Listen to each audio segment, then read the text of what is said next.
Good morning, everybody. It is 7 o'clock. You are very welcome to join us wherever you're watching us around the world this morning. A sobering thought, though, for a Monday morning. Are we heading for another world war? Another week of key diplomatic efforts from world leaders to avoid it. We'll talk to the Armed Forces Minister, James Heappey, as well as Labour's Shadow Minister for Policing, Sarah Jones. And as the PM heads to Scotland to show it some love, we'll speak to the SNP's Westminster leader, Ian Blackford, who's dubbed it a farewell tour. Plus, does the Home Secretary have a case to answer over the state of the Met Police? We'll ask London's former Deputy Mayor, Baroness Jones. It's Valentine's Day. Step back from the brink. UK warning to Russia as leaders plan another week of talks to try to head off another world war. And I'm in Kiev, where the German Chancellor Olaf Scholz will meet the Ukrainian leader later this morning. And saying it with a Kalashnikov, the Ukrainian citizens, including this 79-year-old, readying to defend themselves. Terribly let down by the Russians. Reaction as a 15-year-old skater accused of taking banned drugs in December is cleared to continue competing in the Winter Olympics.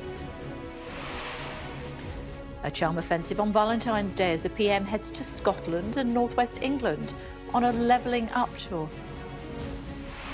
On the run, police warning to women and children after a convicted sex offender escapes from prison in Lincolnshire.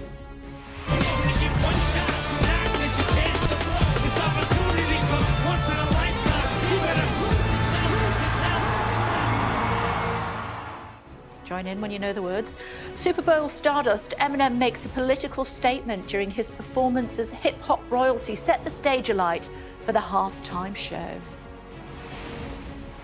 Happy Valentine's Day from Dublin, where couples have been hoping that love is in the air at this church, where the remains of St Valentine himself are kept. Happy Valentine's Day, Stephen. He'll be joining us shortly. Also, breaking down mental health barriers for young farmers. We're going to be chatting with the Strictly winner turned sheep farmer, and that's Kelvin Fletcher. Remember him from Strictly? And could it be last orders for Britain's oldest pub? We'll speak to the landlord of Ye Olde Fighting Cocks, who's looking for investment to prevent his 1,000-year-old pub from closing.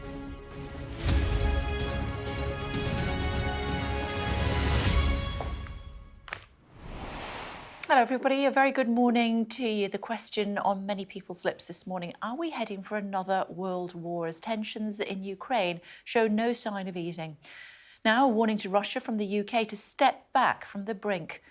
The main developments this morning so far. The German Chancellor will travel to Kiev this morning for a news conference with the Ukrainian president. Mr. Zelensky spoke with US President Joe Biden on Sunday. They agreed to keep pushing both deterrence and diplomacy and invited the president to come to Kiev. Later this week, the US Defence Secretary Ben Wallace will head to Brussels for a meeting of NATO defence ministers. And Boris Johnson will head to Europe this week. He'll join last-ditch diplomatic efforts to ease tensions between Russia and Ukraine, what he calls, a critical juncture in the crisis. Well, Alex is in Kiev. He's been monitoring events for us for a few days now. Hello to you, Alex. Lots of speculation in the papers this morning as to whether or not we are closer to the brink today. Well, you'll remember, of course, that there were those briefings which haven't been confirmed publicly, that these are from the United States government or officials in the intelligence community, that there could be an attack as soon as Wednesday. It's clear that this crisis, I suppose the biggest really since the collapse of the Soviet Union, is now moving towards an extremely critical phase. The diplomacy, of course, is continuing for the moment. The German Chancellor Olaf Scholz is in town. Later, he will meet the Ukrainian leader, President Zelensky. They will talk about the crisis. It's not clear from the briefings that the German government has been putting out whether they will put any kind of concrete proposals of how to resolve this crisis. What we do know is that they will talk about help that they can give in a practical way to try and shore up the Ukrainian economy, which, of course, with all this speculation of war, is taking a bit of a battering. But this is a really difficult phase that we're moving into. Lots of people really worried about the possibility of a Russian invasion. OK, Alex, tonight, thanks so much indeed. Should we talk about it? Thank you. Should we talk about it in more detail with the Armed Forces Minister James Heappey joining us now? You've been very busy over the last few days, Mr Heappey. Thanks for taking the time to join us again this morning. Reports in Germany over the weekend that Russia could begin an invasion as early as Wednesday. How seriously are we taking that in the UK? Very. I mean, we've seen now that there's 130,000 combat troops around Ukraine's land borders. There's thousands more on amphibious shipping in the Black Sea and the Azov Sea. Russia has concentrated artillery, missile systems and combat air in the area. And perhaps more ominously, although it grabs less headlines, all of the combat enablers, the logistics, the fuel, the medical supplies, the bridging assets are all also now in place. So the reason that the travel advice changed on Friday and the urgency of the messaging since is that the attack could effectively now happen with no notice. That's why we've told UK citizens to leave, and as you'd imagine, that's why the diplomatic effort is being redoubled, and people in this building are working very hard to make sure that our response is properly calibrated. Yeah, and your boss, as we know, has cancelled his holiday. That's what our view is in the West. But have a listen to, if you would please, to what the Ukrainian ambassador to the UK told me on this programme last week. Here we go. I believe personally that we are not there yet, and it can be avoided quite easily. And he is still raising the sort of the hand in the diplomatic negotiations.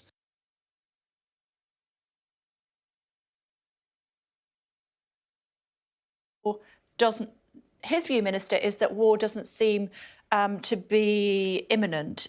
Why do we think differently? Well, look, I've heard Zelensky say this, and my Ukrainian interlocutors in their MOD, when I visited a few weeks ago, were saying the same. And I hope they're right. I hope that this is just Putin amassing forces for the purposes of diplomatic leverage. And certainly nobody in the West wants to unnecessarily cause alarm. But by the same token, we have a responsibility both to Ukraine as an ally, but also to our citizens in Ukraine to be clear on what we know. But my nervousness, Kay, is if this was indeed just a play by Vladimir Putin to get a seat at the negotiating table, he had that when he had 50,000 troops on the border of Ukraine. But he's kept on building them up. My fear is that it is now very imminent indeed. That's not to say that it is definitely going to happen. I hope that diplomacy can win through. As challenging as the Minsk agreement is for the Ukrainians, it is the framework around which a discussion could proceed. And there are other mechanisms from the Cold War and since that we could revive as confidence-building measures between Russia and the West. So there are ways of getting out of this diplomatically. But we should be absolutely clear. You're seeing it on open source. It doesn't require secret intelligence to show you that there is a very, very worrying, very credible force now amassed around Ukraine. And it's on that basis, of course, that we're offering the travel advice that we are. And that causes the urgency with which we're all working. You've written in the Times this morning, Minister, I'm sure people will find it an interesting read, talking about cool heads, time for cool heads and a clear message to Russia. We know that your boss spoke, Ben Wallace spoke, the Defence Secretary, on Saturday, I think, comparing Putin to Hitler, basically. Did he misspeak? No, I don't think he was making any such direct comparisons, either between individuals involved in this on the Russian side and certainly not with allies of ours.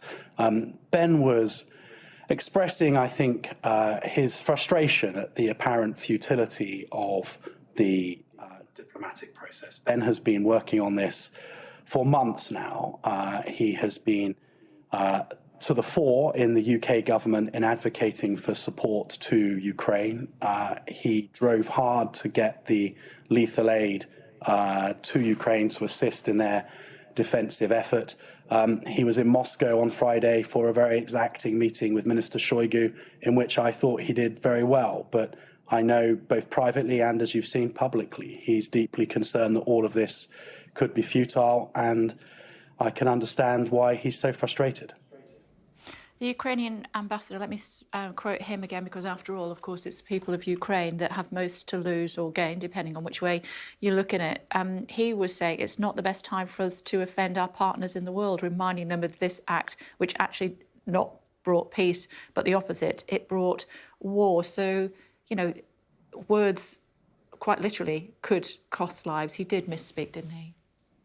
Well, words matter, and I think Ben is well known to colleagues around Europe. He has been travelling around all over the place. I'm certain that they will know exactly what he meant, and they certainly know that he doesn't mean them any insult or injury whatsoever. In fact, quite the reverse. Ben has been bringing nations together over the last 3 months as the response has been coordinated.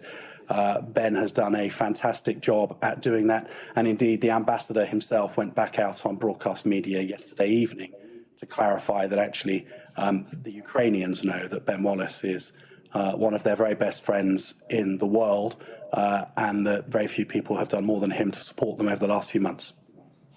The Ukrainian government very keen to join NATO. We've known that for some time, but also hearing that they would potentially put that onto the back burner if it was to avoid war. Do you think that's a sensible decision? Well, look, we've been very clear, and as I said in my article in the Times, that any diplomatic solution to this shouldn't be something that compromises the Ukrainian government's sovereignty and their ability to choose which alliances they want to be a member of. Now, if Ukraine decides that it is going to offer that it won't become a NATO member, we support that. That's for the Ukrainians to decide. And there are countries like Serbia that are not members of NATO, but with whom we seek to have a good relationship. Similarly, if Ukraine wanted to reserve its position and say that in the future it may want to join NATO, we would support that too, because that's what sovereignty is and that's what we support. How many British nationals have left Ukraine, and how many have you not been able to get in touch with? Well, it's impossible to know how many have left so far, because this is a very different type of country to Afghanistan. There is free movement across the border of Ukraine into the European Union, and people can just get in their cars and drive across into Poland. The Foreign Office have had a website running for some time, which has allowed British nationals in Ukraine to register their details and thus allow the Foreign Office to communicate directly with them. But let's be clear, Kay, we are beyond the time where I'm advising people to register on a website. I'm being very, very clear to people that they should leave Ukraine now, whilst there are the commercial means to do so and whilst the motorways are available for them to drive out over the border. This isn't a warning about something that could happen in 3 months' time. This isn't a warning that will be followed by further warnings because greater imminence has been reached. This is a warning because minutes after Putin gives the order, missiles and bombs could be landing on Ukrainian cities, and that means British citizens should leave now whilst they have the opportunities to do so. What about those Brits that have recently had babies, children, and they're saying they can't get the paperwork together in order to get out of the country? What are we going to do about that? So I saw that case being reported in the media over the weekend, and I have every confidence that my colleagues in the Foreign Office will have seen it. Whilst the British Embassy in Kyiv has been reduced in its staffing, as you would expect, given the threat, there is still consular support available through the Foreign Office here in London and in Poland as well. So I'm sure that colleagues in the Foreign Office will have seen that case being reported, and that people in those circumstances will be helped. OK. You talk about bombs and bullets seconds after Putin gives the order. To that end, KLM has already, the flag carrier for the Dutch airline, has already said we're not doing any flights to Ukraine for now. Aer Lingus, or Lufthansa, forgive me, are already looking at that as well. What's the government's advice to our flag carrier, British Airways? Well, the government has given advice on whether or not you should travel to Ukraine. But forgive me, and I might be wrong, but when we were looking at options for my trip the other week, I'm not absolutely sure that BA flies to Ukraine. Oh, okay. I might be wrong, but if you know otherwise, I'll answer the question. But I'm not absolutely sure it does. Okay. If they do, should they still be doing it? Well, I think UK airlines will be making a judgment that is based on insurance, I think, is what I've read from other airlines over the weekend. Clearly, there is a very real danger of the airspace over Ukraine becoming hostile. Ukraine, even if they don't land in Kiev, I would have guessed. Well, I think if you recall from previous times where there have been conflicts, airlines have always sought to avoid that airspace. And that's not because they fear necessarily that they will be targeted, but it probably sounds quite obvious, but, you know, when an artillery shell is fired, it goes a long way up before it comes down. So too do missiles whiz backwards and forwards. And then, of course, there's all the combat aircraft going around, and combat aircraft do not identify themselves on radars in the same way as civilian aircraft do. So I think... Which is exactly why I posed the question, Minister. Yeah, Exactly so I think it's a standard operating procedure for airlines to adjust their routes to avoid conflict zones. Certainly I recall flying to the Far East when the Iraq and Afghanistan conflicts were at their height, and routes were clearly selected to avoid those airspaces. Given what you know, is now the time for our flag carrier to stay away from Ukrainian airspace? Well, that's an operational judgment for them. As it stands today, there is nothing in the airspace above. As it stands today, there's nothing in the airspace above Ukraine. It's not my place to, live on your show, offer advice on whether or not an airline should fly through a certain country's airspace, but I'm certain that the Department for Transport, the airlines themselves, and indeed the civil aviation authorities of the countries that neighbour Ukraine will all be making a judgment. But for the time being, there is nothing in Ukrainian airspace that would stop you from flying over it. I think it's a very tense time for European security. We can all agree with that. Absolutely. It's now the right time for the Metropolitan Police Commissioner to have stepped down in a fit of pique? I'm not sure I quite see the connection between policing in London and a moment of acute geopolitical crisis in Europe. She's also involved in terrorism. She's also involved in terror threats in the UK as well, isn't she? She's in charge of that. Well, I think the Metropolitan Police Force continues to have full functionality even in the interregnum, but clearly a new commissioner will be appointed as that process reaches its conclusion. OK, well, maybe we'll try this one, see if you've got a stronger view on this, given that we have seen the pictures of the Prime Minister, final question, at parties. We've seen him with tinsel, sat next to somebody with tinsel. We've seen him eating crisps, and there we go. We've seen him with the open bottle of very nice champagne on the desk as well. Should he just accept the fine, pay it, move on? Well, he needs, I think, to be found guilty by an investigation by the police first, doesn't he? If it looks like a duck, etc. Well, I don't know that I accept that, Kay. And on the one hand, you know, we've had a investigation by a senior civil servant. She found cause to refer a number of lines of investigation to the police, which they've now done. I think that you, like many members of the public and parliamentarians, are keen to see what the police conclude. I certainly don't think the Prime Minister should volunteer his culpability if his argument is that he is not culpable. We should wait and see what the police come back with. OK, just a final thought. What's your interpretation of that photograph, then, if it's not him drinking champagne or being in the same place with somebody with tinsel around their neck, taking part in a quiz and champagne there and crisps on the desk? What's well, I don't know. I mean, that picture? Well, I don't know. That is a snapshot in time. I don't know whether the Prime Minister has walked into that room whilst the other two people in the photograph are engaged in something. We did see him sat down at the desk. We saw him sat down at the computer as well, didn't we? That very same laptop.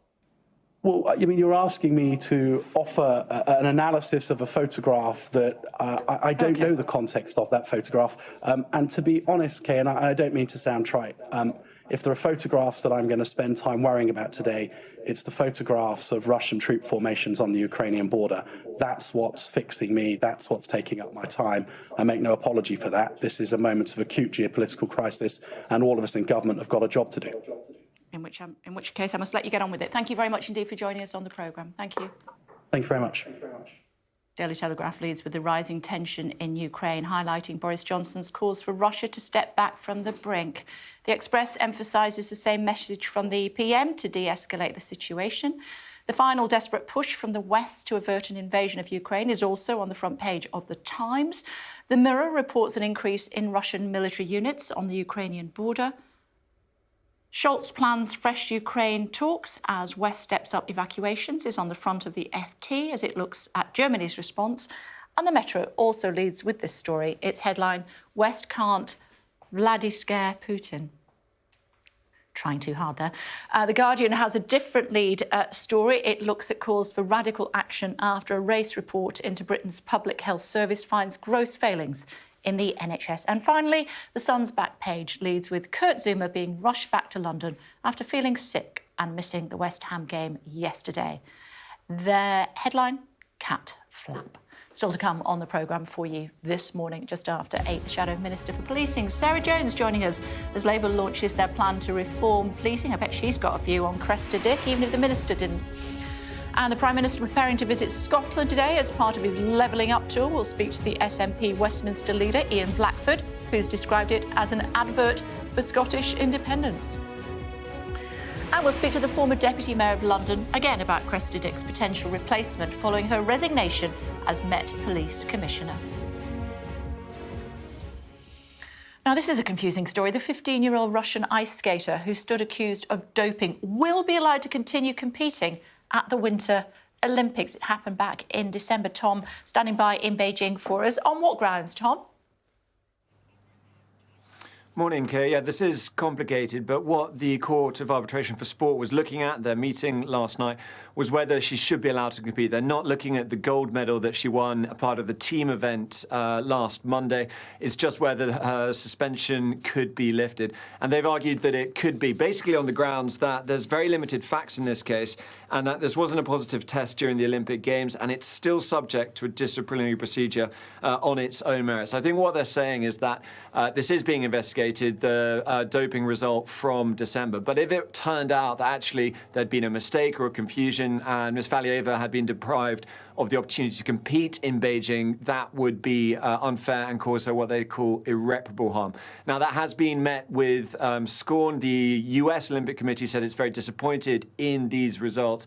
And there is also an investigation into her entourage. Some people suspecting that a 15-year-old might not have done this all by herself. Here's what the head of the US anti-doping agency said. He's called Travis Tygart.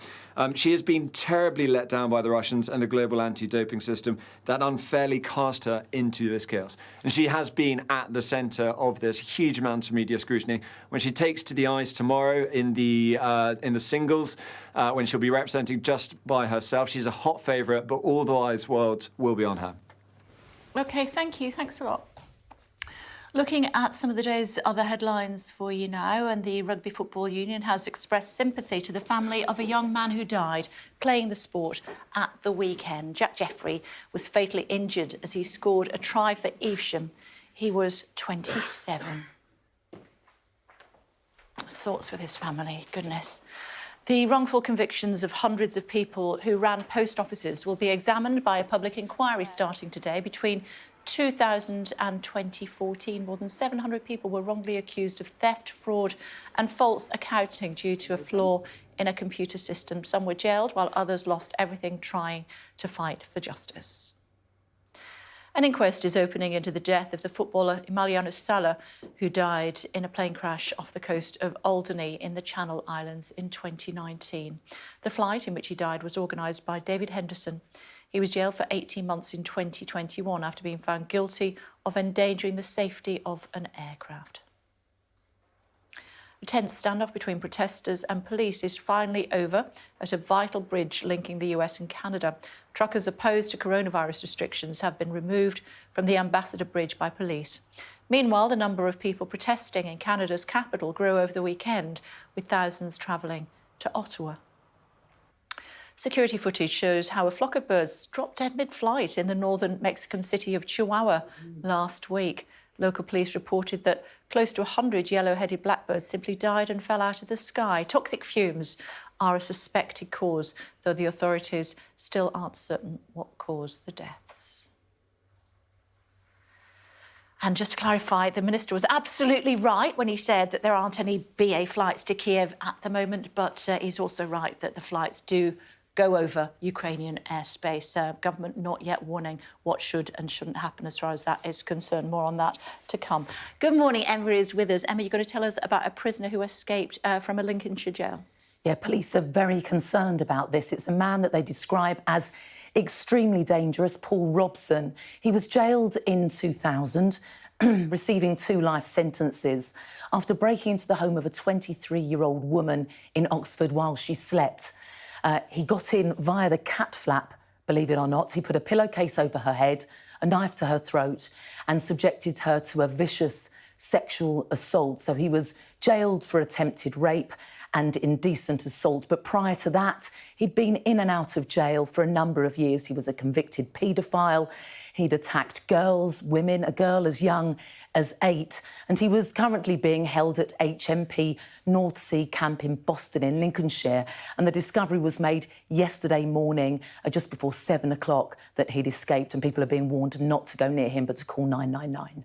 OK. Have you got a croaky voice? I have, haven't I? Yeah. I really have. I don't know where it's come from. We'll get you some hot lemon. That'll sort that out for you. Thanks very much for the update, Emma. Thank you. Venetians will be hoping to swap their COVID face mask with more ornate ones as the Venice carnival got officially underway. Here we go. Dozens of traditional boats illuminated by coloured lights and fires paraded to the sound of drums along the Grand Canal in Venice in the first weekend of carnival celebrations.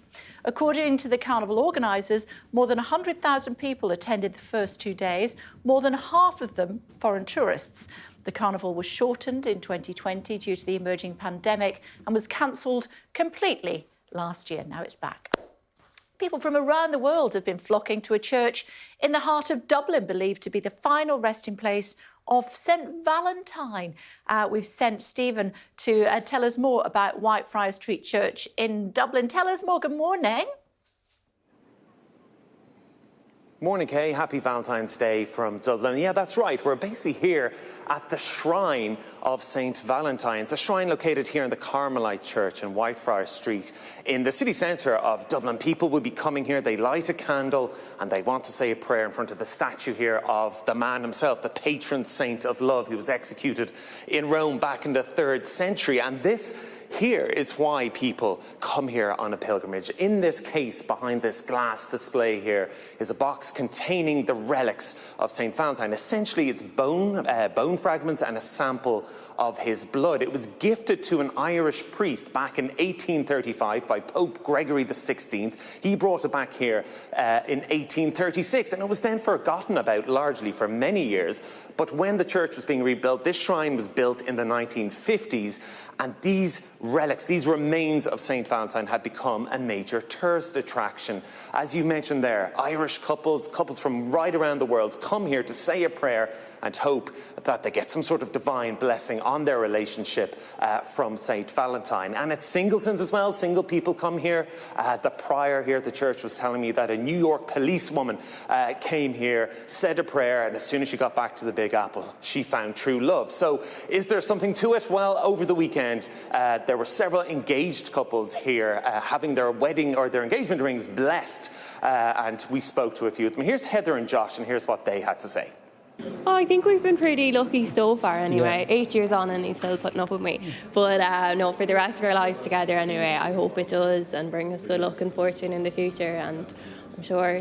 Well, it's great to have it in Dublin. Like, you know, usually you have to go to Rome or places like that to get something cool like this or something. So important that people come from abroad to come and see it. So really, yeah, it was an honour to be asked to be involved in the occasion, and hopefully it brings us a bit of luck. But I think we already have good romance between the two of us. Yeah. Well, they would say that, wouldn't they? They had to, really. Last year, of course, nobody could come here because of the COVID restrictions. So we're hoping to see many people, many couples, and many single people as well come here looking for a bit of luck. And if it doesn't work out, well, there'll be something else for them as well. That statue over there, Kay, is actually St Jude, and he's the patron saint of hopeless cases. Roses are red, violets are blue. Stephen's in church, especially for you. We'll see you in the next hour. Thank you, Stephen. Wasn't even very good, was it? I know, but he smiled. Lovely boy that he is. Quick look at the weather.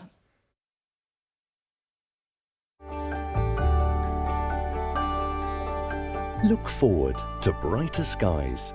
The weather, sponsored by Qatar Airways. Pretty unsettled this week. Strong winds and spells of rain. There'll be severe gales in places, especially on Wednesday and Friday. It's largely frost-free now and mild in the southeast, with widespread showers and some more general showery rain over central Britain.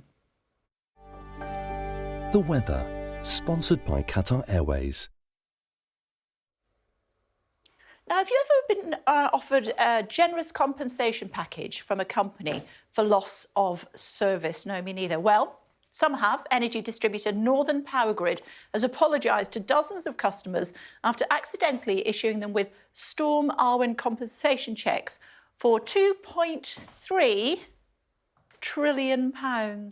One recipient took to Twitter to share pictures of the eye-watering sum and ask if the company could really afford it. The power company is currently compensating thousands of customers who suffered power blackouts when once-in-a-generation winds swept across the UK back in November. Do you remember that?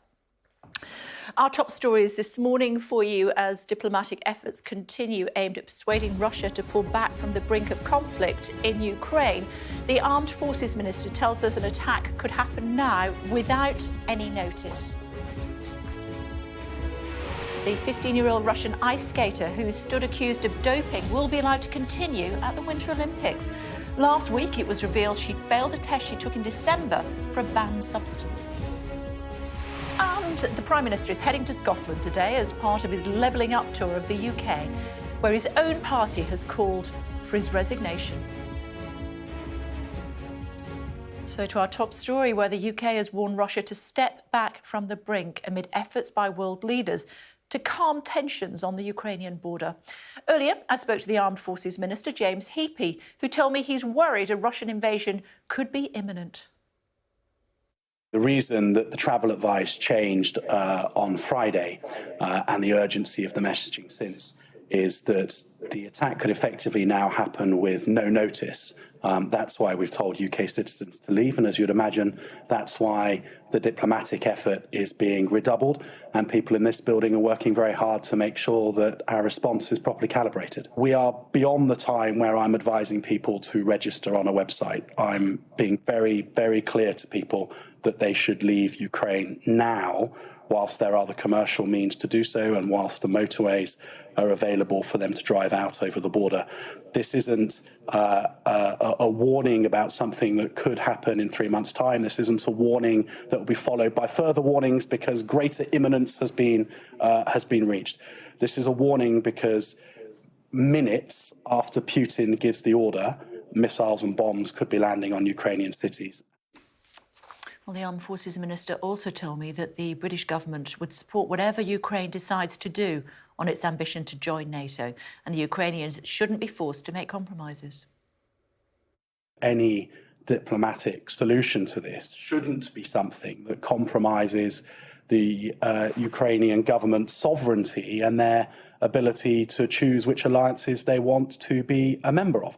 Now, if Ukraine decides that it is going to offer that it won't become a NATO member, we support that. That's for the Ukrainians to decide. And there are countries like Serbia that are not members of NATO, but with whom we seek to have a good relationship. Similarly, if Ukraine wanted to reserve its position and say that in the future it may want to join NATO, we would support that too, because that's what sovereignty is and that's what we support.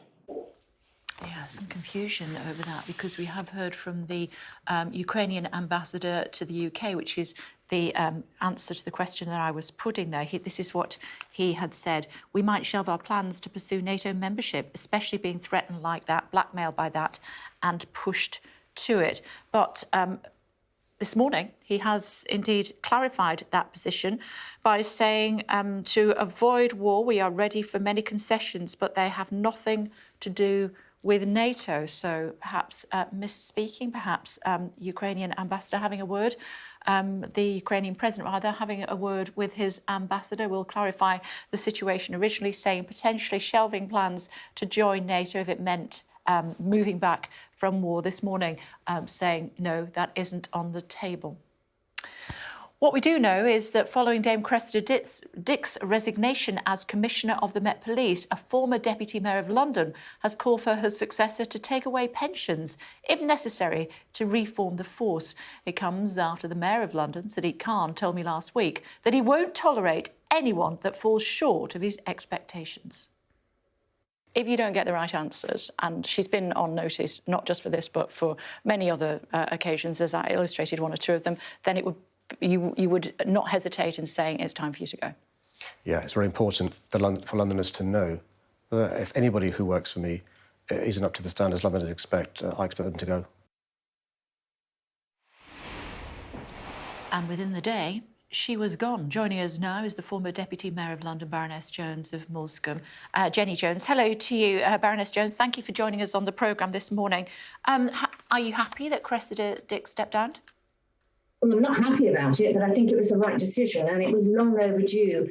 As Commissioner, she's got so many big calls completely wrong. The policing of the Sarah Everard vigil, the not dealing properly with the corruption over the Daniel Morgan case, and so on. It's just been endless. And it strikes me that this is a chance now to actually do some really big reforms for the Met Police. It's not easy. It's going to be very tough because of all sorts of reasons from the past.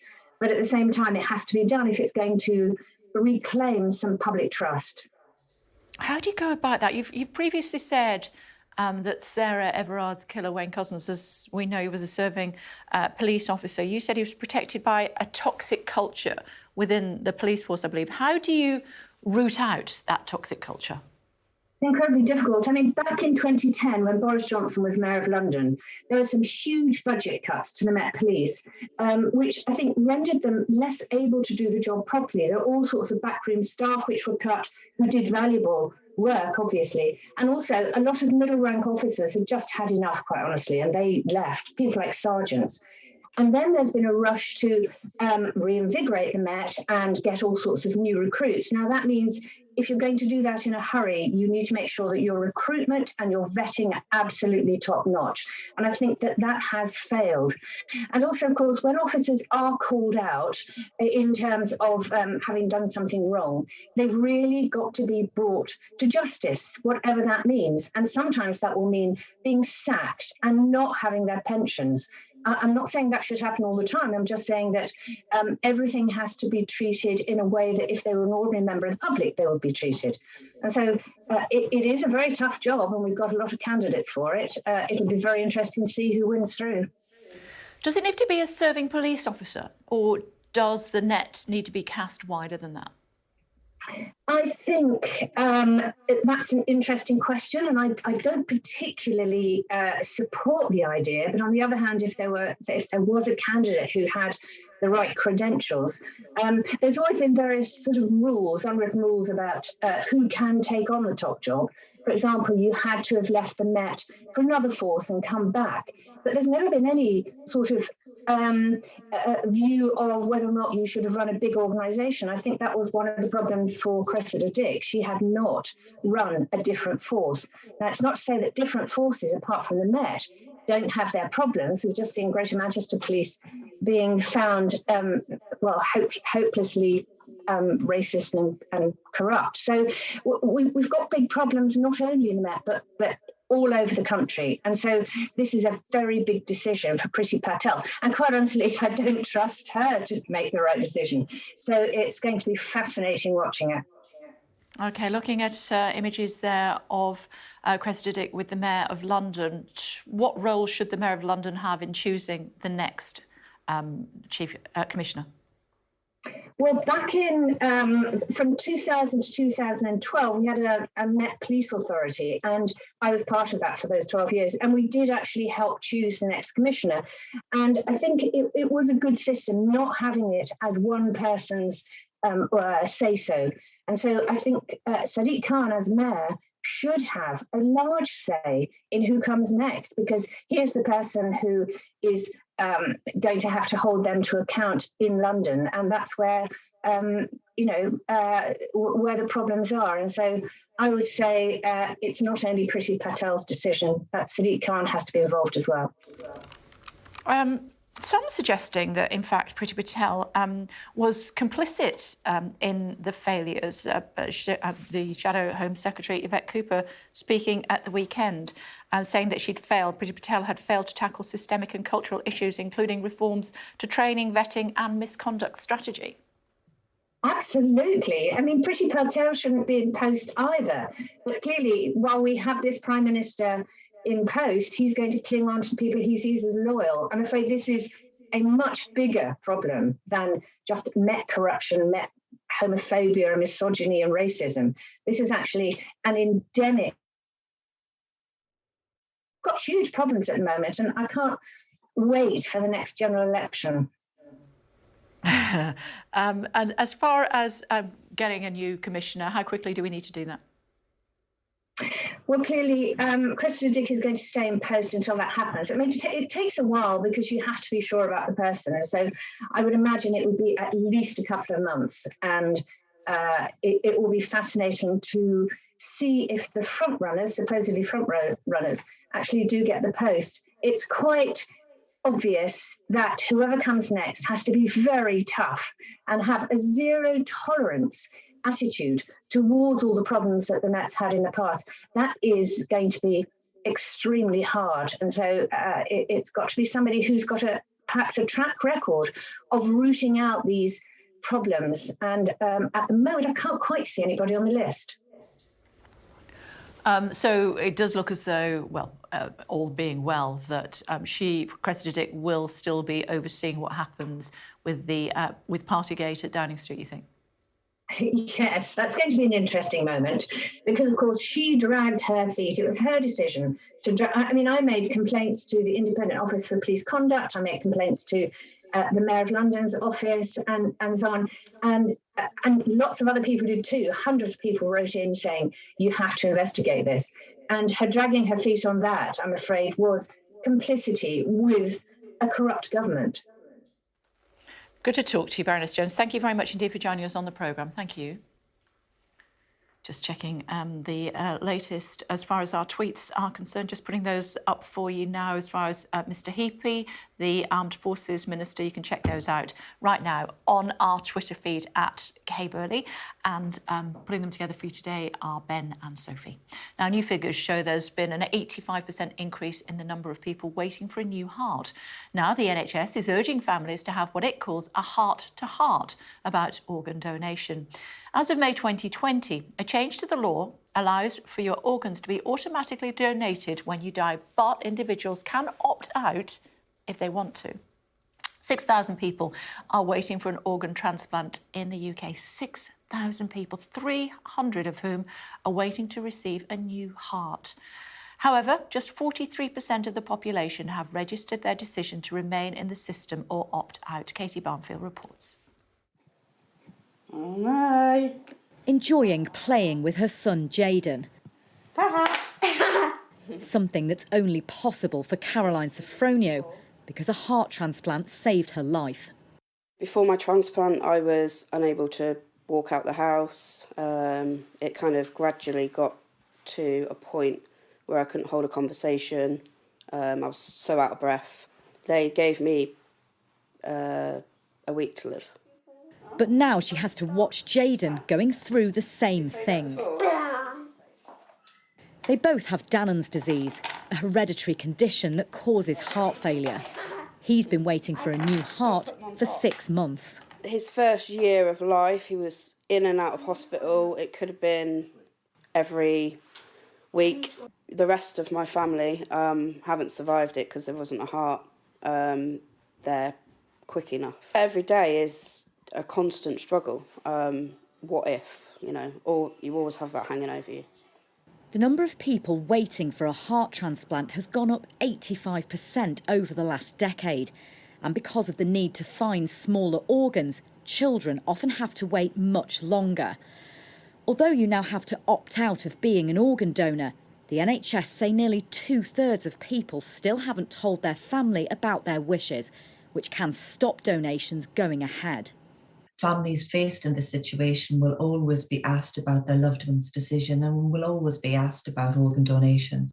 There is always a demand-supply gap with organ donation and transplantation in the country. So it's really important that we all talk to our families and let our families know what our decision would be. They say it's only by getting more people confirmed as donors that more lives, like Caroline's and Jaden's, can be saved.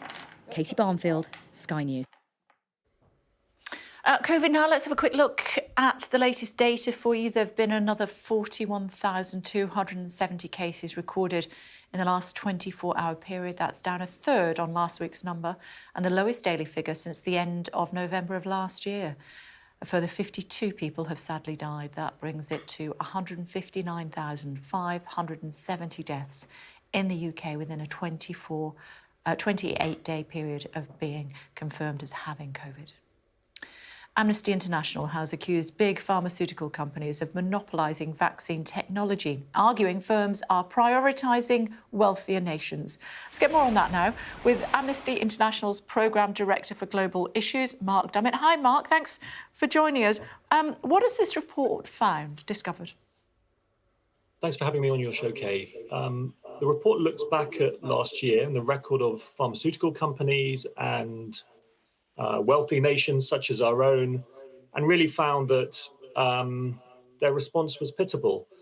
I mean, the UK pharma companies prioritised supply to wealthier parts of the world and deprioritised supply to poorer parts of the world. And obviously, to a certain extent, we've benefited from that. And you've just presented those encouraging figures of case rates here in the UK going down. But there are other parts of the world, poorer nations, where a tiny fraction of the population has been vaccinated.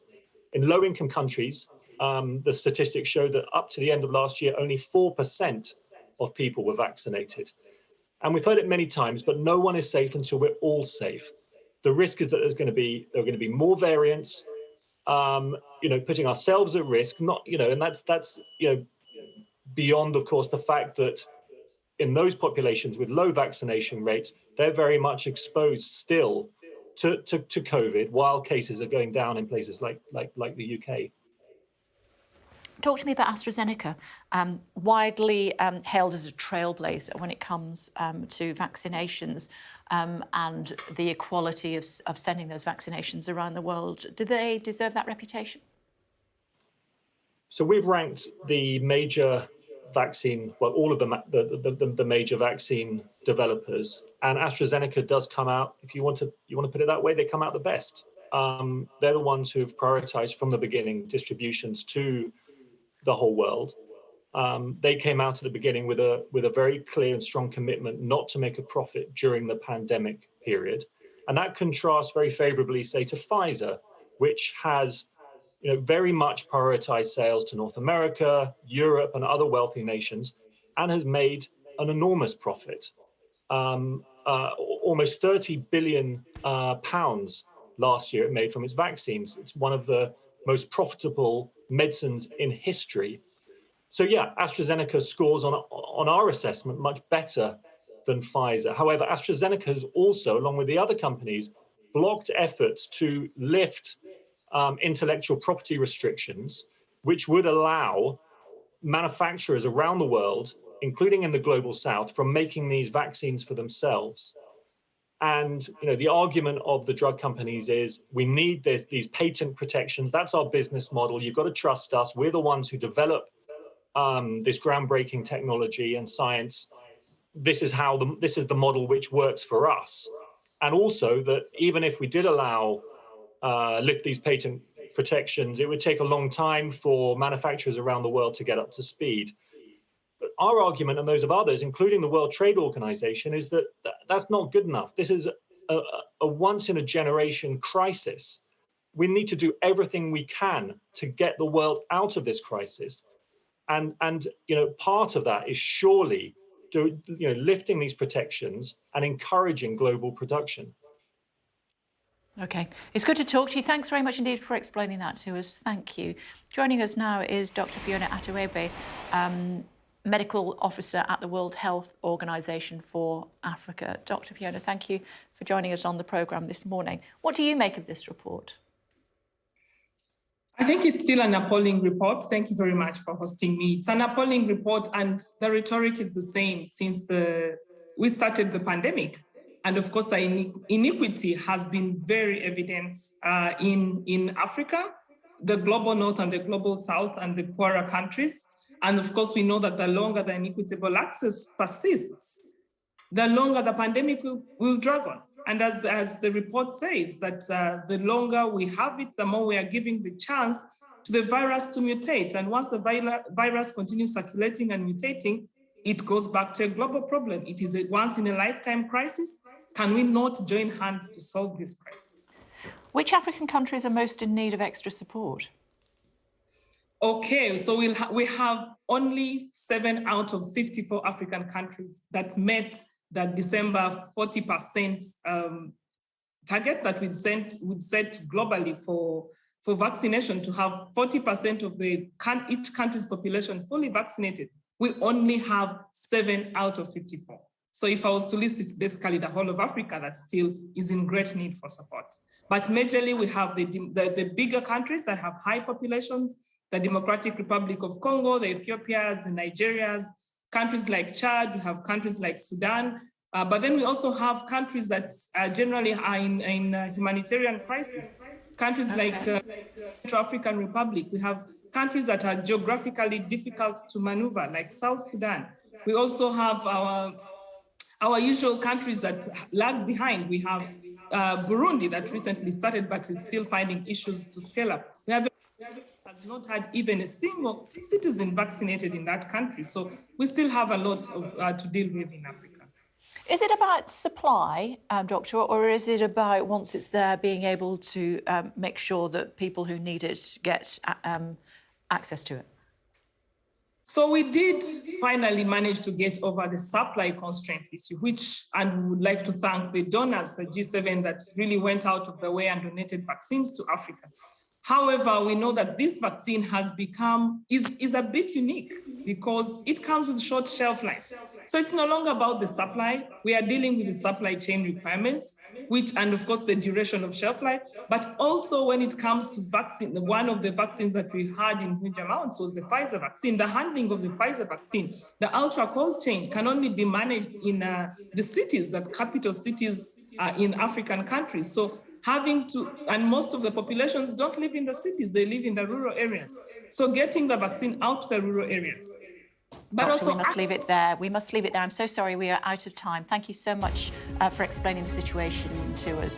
Coming up in just a few moments' time, Government Minister who says we could be hours away from bombs raining down on Ukraine. We'll give you the context in a moment.